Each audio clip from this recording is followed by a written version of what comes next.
Voltamos com o Jogo do Poder, recebendo os deputados Celso Pancera e Laura Carneiro, do PMDB do Rio. Deputado Celso Pancera, o senhor tem um projeto para a realização de um plebiscito na próxima eleição para decidir se a população brasileira opta ou não pelo voto facultativo. Por que razão o senhor está discutindo a questão do voto facultativo? O senhor acha que é importante? E que tipo de contribuição ela pode dar ao país, quer dizer, caso a aprovação dessa sua proposta se efetive? Entre as bandeiras da minha campanha em 2014 está o fim da obrigatoriedade do serviço militar e o voto facultativo. Eu fui para a rua pedir voto em cima disso. E me sinto na obrigação de fazer isso. A gente votou em 2015, perdemos uma PEC. Eu apresentei uma PEC esse ano também e está parada. Então agora apresentei um projeto de decreto legislativo para que durante a eleição de 2018 nós tenhamos um plebiscito, que a população decida se ela quer o voto obrigatório ou o voto facultativo. Esse projeto de decreto legislativo já foi encaminhado pela presidência da Câmara para a Comissão de Constituição e Justiça, a CCJ. Ela vai votar admissibilidade ou não. Se for dentro dos critérios admissíveis, dentro dos critérios da Constituição, ela vai para o plenário da Câmara para votar. Não, ela vai para a comissão especial. Não precisa. A PDL. A PDC, PDL não precisa de comissão especial. Vai para o plenário. Então, eu acho que isso é uma grande contribuição dos políticos para mostrar à população que ela pode sim ajudar a gente a tomar iniciativas que caminhem para o fim da nossa crise política. Eu acho deputada, que assim... concorda, deputada? Não, eu tenho ainda dúvidas desse tema. Eu tenho muito medo que o poder econômico continue a trazer o eleitor para votar e não a consciência do eleitor de ir à urna. Eu tenho dúvidas do assunto. Acho que, de qualquer maneira, alguma coisa tem que acontecer. Eu acho que a reforma política tem que acontecer. Acho que grave é você imaginar que você vive uma estrutura tal de poder que o poder se dá a partir do dinheiro ou dessas coisas todas que a gente está vendo aí na Lava Jato. Acho que é importante que a gente tenha uma reforma política para você mudar esse cancro, né? Eu acho que é muito grave. Como é que vocês estão vendo essa mudança de posição do Supremo em relação a determinadas prisões?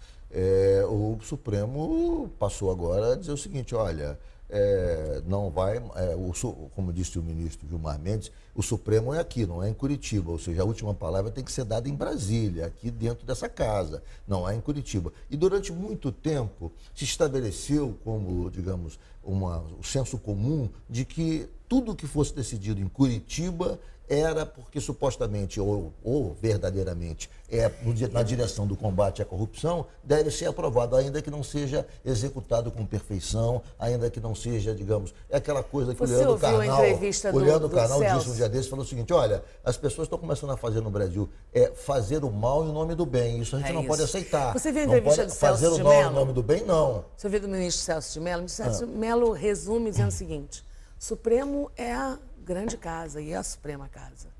E tem que ter a tranquilidade necessária, porque, na verdade, você está criando os rumos do Brasil lá da frente. Então, vamos acalmar, vamos construir o melhor caminho, fazer com que a lei seja cumprida. Sim. E garantir ao cidadão... E o Supremo tem que ter a coragem, às vezes, de contrariar o senso comum. É claro, por isso eles são Supremo. Por isso eles são Supremo. Porque se for o elemento homologador, eles não são eles não são do Legislativo. Das pesquisas isso de nós opinião, não podemos. Supremo. Esse nós não podemos, porque nós somos essa representação que tem que ouvir a opinião da população, sim. Tem que ouvir a voz das ruas. Agora, o Supremo, não. Ele precisa ler a lei. Mas, aproveitando de falar em lei, eu não posso deixar de falar nisso, porque a mulher tem que falar em estupro. Cada vez mais, a gente vê isso no Brasil. E a gente conseguiu aprovar, na semana passada, colher as assinaturas para uma CPI do estupro. Voltar a falar nesse tema, longe de um estupro coletivo. Mas, por acaso, no dia que eu apresentava, acontecia um estupro coletivo no Maranhão. E as coisas não... mas isso é uma loucura. E é um tema tão importante, né? Cada vez mais... E aí a gente pode falar na reforma trabalhista, por exemplo, não tinha assédio sexual, não tinha assédio moral, e eu consegui colocar, enfim. Mas a questão do estupro é uma questão muito grave para a mulher brasileira.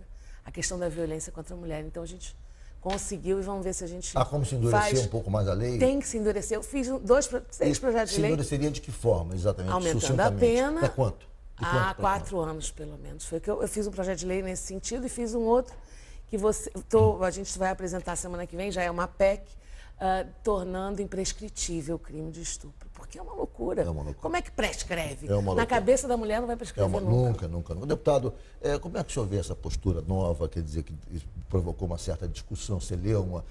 e alguns jornalistas, eu acho que equivocadamente, começaram a interpretar como se o Supremo tivesse na contramão da Lava Jato, e não é isso. Não, na verdade, não, o Supremo foi bastante rigoroso no cumprimento da lei, tão somente isso, na minha opinião. Queria saber a opinião do deputado. Ali tratou o seguinte, prisões preventivas longas demais, que é necessário, você não pode. E a outra coisa é que momento se prende a pessoa que foi condenada, né? E é até um precedente criado pelo próprio STF, que a prisão se dá não mais em trânsito de julgado, mas necessariamente após em segunda instância. Mas as pessoas estão presas em primeira instância. Então, o que é mais grave, você sabe que eu fiz uma vez um estudo em Rebibbia. Rebibbia é a prisão de segurança máxima da máfia italiana. Você sabe que o sujeito entra e tem lá um computador. Uma semana antes, o chefe do presídio recebe uma listagem, uma semana antes. E todo mundo sabe exatamente o dia que vai sair. Eu estou falando da máfia. Né? Nós fizemos, né, a comissão era deputado, senador Magno Malta, na época senador do Acre, me fugiu o nome. E nós fomos todos a Ellen Grace, que na época ministra do Supremo. Dissemos, não pode ser. O grande problema no Brasil é isso. Você tem 225 mil pessoas presas no sistema de provisório. Então, o que a segunda turma tratou ali é exatamente disso. É dizer, qual o momento que a pessoa que foi condenada em primeira instância aguarda o recurso de segunda instância e aquela que está em prisão preventiva, qual o momento provisório, em que momento ele tem que sair? O que se discutiu foi isso, né? Agora, há uma histeria no país, há uma perda de senso, de discussão, de oportunidade das coisas que se criou no Brasil, que as pessoas estão perdendo o limite sobre tudo. Né?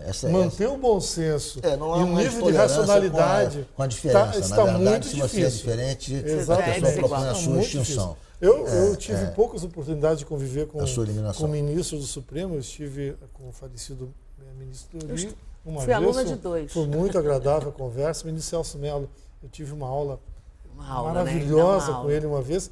E recentemente estive com o ministro Gilmar Mendes conversando sobre reforma política. São pessoas de bem, extremamente preparadas. Eu não consigo ver eles agindo de má fé. Agora, eles têm uma obrigação, é aplicar a lei. E o que a segunda turma do STF fez foi exatamente aplicar a lei. E as pessoas têm que entender que isso é um país que tem que funcionar. Né? O programa. Como é que vocês estão vendo a sessão presidencial de 2018, com os nomes colocados aí?